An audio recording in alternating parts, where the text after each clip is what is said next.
Hello and thank you for joining us today at the Spotlight Show, a non-partisan show that puts a spotlight on social, economic, and in extension political issues affecting you, the youth. We mark 10 years this week from the time the Constitution was promulgated, and we ask the question, has anything changed? We also delve into the discussion and ask, is it time for us to reopen our schools? And yes, you can stay tuned for our surprise social segment because you just never know, we might be coming to your hood. And joining me for this discussion, as always, is our resident panelist, Mr. Vincent Akech. How are you? I'm good, Moses. How are you doing on the other side of the studio? I'm very fine and fantastic. Vincent will be joining us from our Studio B. As for you, remember, you can always engage us on our social platforms. The Twitter handle is at Spotlight Kenya. Mr. Vincent, how has been your week? Well, bro, again, I must say that thank you for having me here again. I mean, my week has been really fantastic. 10 years into the Constitution, I've been talking to the youth of this country across Nakuru, Mombasa, Kakamega, across the country, just to try and understand what the KATIBA 10 really means at them. And I can assure you, Moses, that I came back with some fantastic response from them, Moses. How's your week been generally? Well, my week has been fantastic, but without further ado, let us delve into the discussion of the day. Vincent, this week marks the 10th anniversary of since the promulgation of the Constitution, and the president speaking on the eve of the country's marking the 10-year mark since the Constitution was promulgated. He seemingly is welcome to the idea or the prospect of constitutional change or amendments. And he said that, and I quote, that 10 years later, the moment to improve on this constitution is now. My question is this time, considering the social and economical changes that we are facing as a country? Well, Moses, I'll have to be frank with this. The Constitution, Article 1, describes the people as the main custodians of the Constitution. Therefore, this move should and needs to be driven by the people themselves. Moses, from where I sit, I think if the people of this country wants us to amend, or rather completely change the Constitution after 10 years, Moses, I will leave it for them. But if we have to change the Constitution, we must factor in that it must impact the lives of the people, it must impact our democracy, and it must impact the judicial system. If these three factors have been factored in, Moses, I don't see any reason why we shouldn't change the Constitution. But it must be driven by the people. Moses, what do you think of it? I think it's a noble cause and it's a noble call, but I think if there is any call, it is to be, as you have said, driven by the people, because constitutions are made for the people and definitely not vice versa. And yes, as a living document, it is to serve the interest of the people by addressing the emerging realities of our time. To use the analogy again of a car, again, I feel that it is a little bit unfortunate because just because you do not understand the functionality of a certain part of the car, it doesn't mean that it does not function. I feel that it is a little bit premature if I was to give my opinion, but again, today is less of my opinion and more of asking the questions. So let me ask you, talking about functions, the ODM leader Raila Odinga is of the view that the current system, especially the executive, judiciary, and devolution aspects, have to change in order to align with the expectations of majority of Kenyans. Your reaction to his thoughts? Well, Moses, Mungu nguvu yetu ilete baraka kwetu. Moses, if we must change the Constitution, as I said, it must contribute to our national cohesion. It must contribute to the liberty, the freedom, and it must contribute to the prosperity of this country. Remember, we say that may plenty be found within our borders. Moses, what His Excellency Raila Amolo Odinga is alluding to is we expand the executive. We include the position of the Prime Minister, a powerful Prime Minister. Mr. Moses, I think right now it's tricky to respond on that, but Moses, he's also saying that let's fix our judicial system, which I think it's something we can work on. And lastly, Moses, he is saying that let us fix devolution. Let us have regional blocks which will control certain regions like the Western Bloc, Nyanza Bloc. Moses, I don't know how the three factors are people-centered. People right now, Moses, need food. People now need universal health care.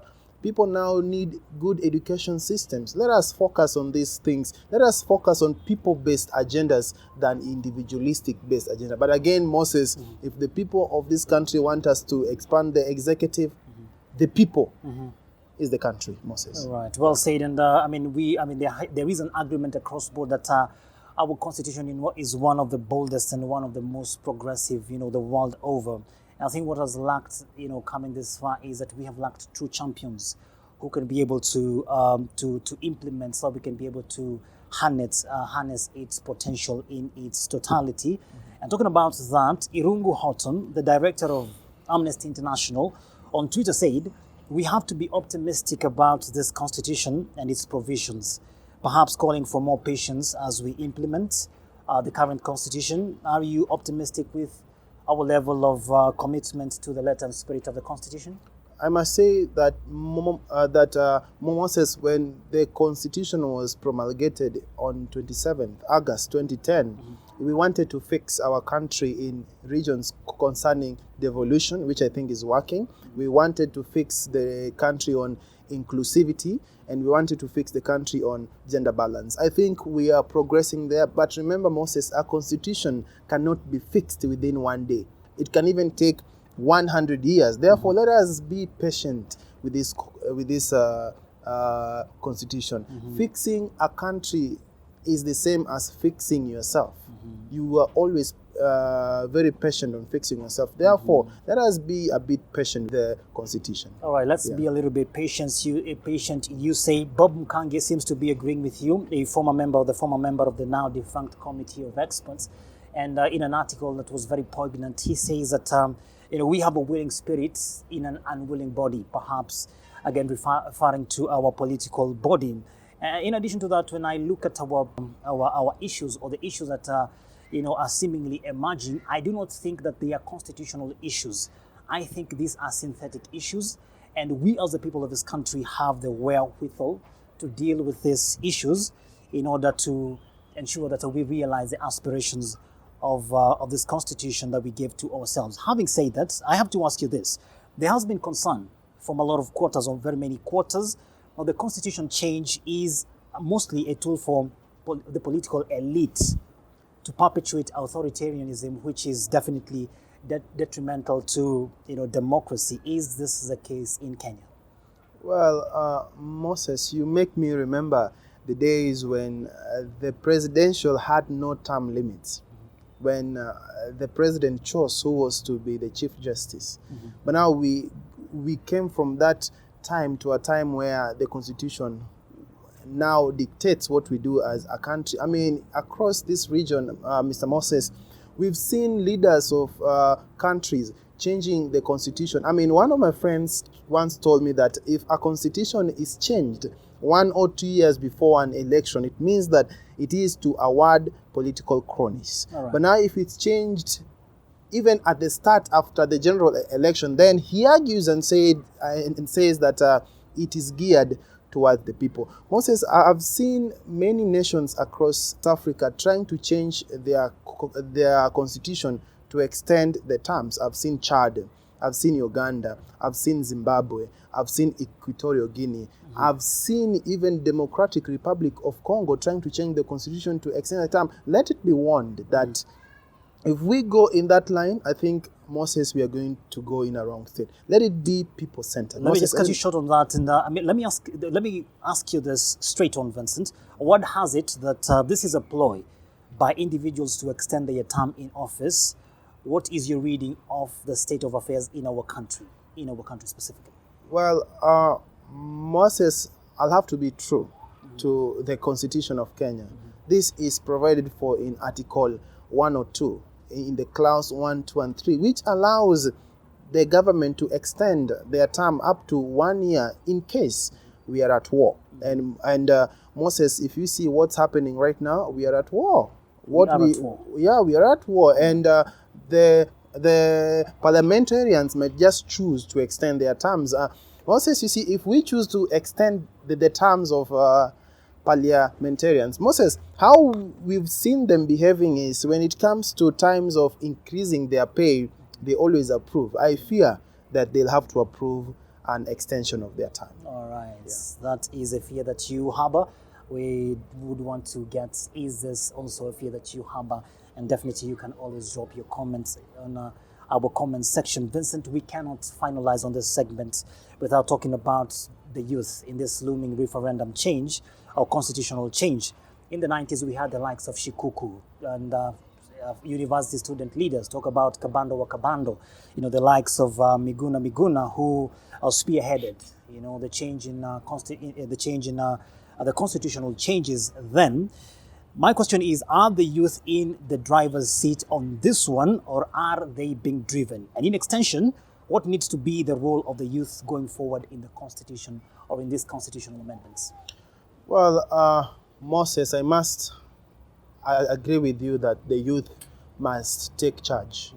The youth, we must start getting to inside the car and get to the driver's seat. Right. The youth have 3 responsibilities. 1, responsibility to self. 2, responsibility to the next generation. And number 3, responsibility to the state. This responsibility work in tandemly. They work together. Therefore, the youth, we must take charge, especially right now that we are going to forge a way that we are going to live in the next 5 years, 10 years. I think it's time the youth of this nation, we start reading the Constitution. We start understanding what BBI calls for. In that when we vote for this documentation, we really understand what we are voting for. We are in a very key state. Moses, in the words of JFK, ask not what your country can do for you, but rather ask what you can do for your country. Ladies and gentlemen, we will be taking a short break, but more on the other side, including the reopening of schools. Do you agree or do you disagree? See you shortly on the other side. We deliver quality you can trust.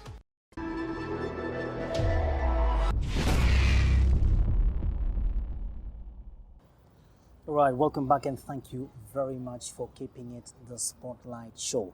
Mr. Vincent, let's turn our guns on this issue of reopening of schools or not. And there was a survey, or there has been a survey undertaken by InfoTrack, which recently revealed that 70% of Kenyans do not agree that we need to open schools because, again, there is this fear that there can be a spike of the coronavirus infections among our children. The government is considering a staggered resumption with universities set to reopen in September, definitely subject to the adherence to the Ministry of Health COVID-19 protocols. Should we reopen our institutions? Well, Moses, that question, I take it, how I understand it is like, should we live or should we die? I think the curve is not yet flat. We are really trying to flatten the curve. Remember when the schools were closed on the 15th of March this year, our fatality rate was at 1.9%. We've only gone down by 0.3% to 1.6%. Says where we are right now, we are still at a dangerous space. Let us not rush to send the kids back to school because we must always know how to weigh between livelihood and lives. Right. Let's first protect lives in that we ensure that when we take them back to school, we've flattened the curve, equipment are on set in school, and everything is back on track. All right, and again, the health experts have warned and say that we as a country are not prepared for a potential worst case scenario. Let us first of all ensure that we have a strategy to get us out of the woods. And you rightly say that it is the job of any government to protect the lives first and then the livelihood second. Be that as it may, the government seems to be speaking from both sides of the mouth. If we are to go by the recent pronouncement from the government officials, especially from the Ministry of Education, are we ready as a country looking at our mitigation efforts this far? Well, Moses, I must first applaud the efforts of the Ministry of Education to try get things back to normal. But I would request them in one thing. Let us first look at our kids. what is the state of their mental health. Moses, speaking with my friends outside there, they're saying that the kids are perturbed. They're saying that the kids are disturbed. They're saying that the mental health, the mental status of these kids are not stable. I would want to call on the Ministry of Health in that when we launch this community-based learning curriculum, let's first sort the mental health of these kids. Remember, Moses, these kids have stayed home for, this is the 5th month. Can be traumatic. It's traumatic to them. There are also some kids who've been, I'm so sorry to say this, but impregnated. Are we taking care of them? The answer is no for now. There are kids who've been subjected to child labor. What are we doing about these kids? Therefore, the Ministry of Education and that of Ministry of Health, in fact, the entire national government should first focus on the mental health of these kids. Let us take 1 month, 2 months, sort out the kids from nursery school to the 4th year of university. Let us sort their mental health. Once this is done, I'll be so willing to advise the government to open the schools. All right. A lot of Kenyans seem to be thinking that progress on this one is much slower than the raging pandemic. And going forward, I think we need to underline our effort with some sense of urgency and some sense of integrity. And all the drama that we are seeing all across our media platforms. As we close, Vincent, there was a recent court ruling by Justice James Makau that issued the temporary order barring the Minister of Education from rolling out the community-based learning program. Are we as a country adequately resourced to move to online learning? Well, Moses, I must say that the internet penetration in Kenya right now is at 40%. The mobile phone penetration in Kenya is at 60%. And out of the 60%, only 20% is accessible to these young people. Let us not subject our kids to more stress than what they are facing right now. Let the community-based education be enrolled to our kids. And as I said before, Moses, let it focus first on mental health. Let us sort their mental health. Let us not try add trauma on top of trauma. Let us give solution to our young ones who are still learning.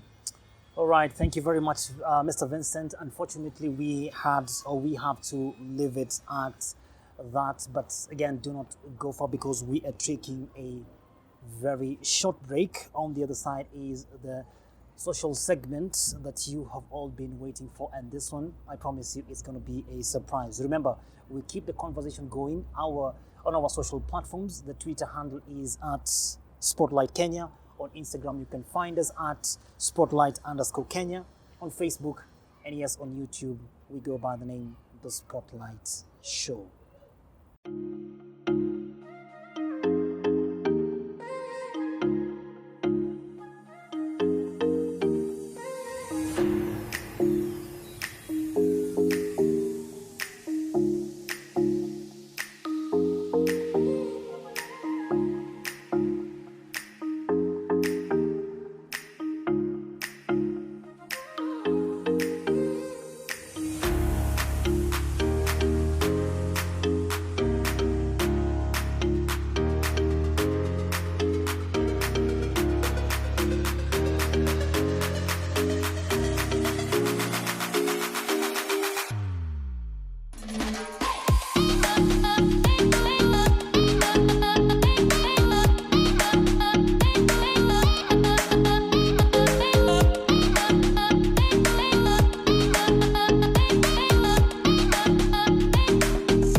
Naam, shukran sana Bwana Moses Gichuo ukiwa katika studios of the Spotlight Show. Nami nakukaribisha tena mtazamaji wangu katika makala mengine ya masuala ya jamii yanayohusu vijana. Katika siku ya leo nakuletea story kabambe kabisa ya bwana mmoja anayetuandalia chapati ambazo tulipokuwa wachanga ama wadogo tulikuwa tukiziita ngozi za chui. Jiunge pamoja nami. Katika mitaa ya Pipeline, Nikitafuta chajio njiani nakutana na bwana Ephantus Kiema. Bwana huyu anafanya kazi ya kupika chapati. Hebu tumsikie akijieleza. Vipi bro? Poa sana bro. Habari ya masiku? Mzuri kabisa. Naona uko kwenye harakati za kutengeneza chapati. Yeah. Bwana Ephantus, huwa unaamka saa ngapi? Kuamka saa 11. Nikichelewa sana saa 12. Na kwa siku unatarajia mapato ya shilingi ngapi ukikadiria? Kwa siku kitambo nilikuwa napata kama 2,000. Ama 15.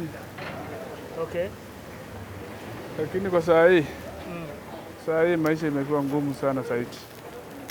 Sababu hata unaweza enda na 500. Utaenda na 500. Enda na 500, saa zingine inakosekana. Naam. Na je, kabla ya janga la corona ulikuwa unatengeneza chapati ngapi kwa siku labda? Kabla corona ianze nilikuwa natengeneza sema kama chapati 500.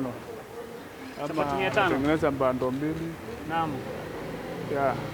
Na je, kwa sasa hivi wateja wako wanakuja kama kitambo ama wamepungua? Sasa hii wakuji, wengine wameenda nyumbani, wale walikuwa wanategemea wakaenda wakahama kwa sababu ya shida ilianza kitambo wakati wa mvua. Unaona kama hii plot haina mtu hata mmoja. Naam.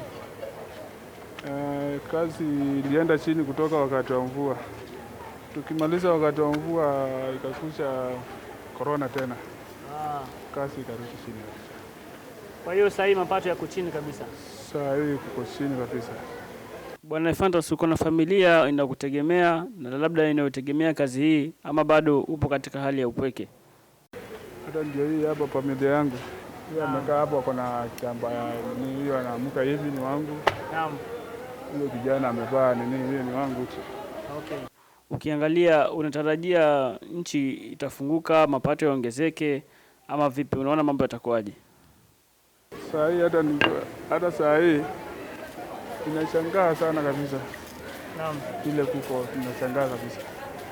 Kwa sababu saa hii ninategemea hii kazi. Saa hii hakuna pesa.